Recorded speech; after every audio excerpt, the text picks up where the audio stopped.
Hello viewers, welcome to my botanical bliss. আশা করি আপনারা সবাই ভালো আছেন, আমিও ভালো আছি। এই যে দেখুন, আমার গাছে একবার পেয়ারা হয়ে গেছে, আবার এই যে পেয়ারা এসছে। এই দেখুন, প্রত্যেকটা আগায় আগায় পেয়ারা আছে। দেখুন, প্রত্যেকটা আগায় পেয়ারা।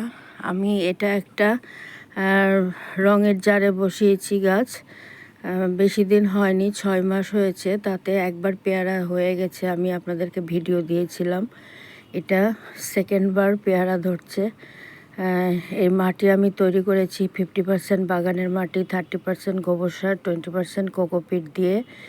এভাবে গাছ বসালে গাছ খুব ভালো এবং হেলদি থাকে। গাছের পাতাগুলি দেখুন কত সবুজ এবং সতেজ আছে। আপনারা অবশ্যই গাছে কোকোপিট দেওয়ার চেষ্টা করবেন, এতে গাছের জল ধরে রাখার ক্ষমতা থাকে, গাছ কোনো সময় শুকিয়ে যায় না।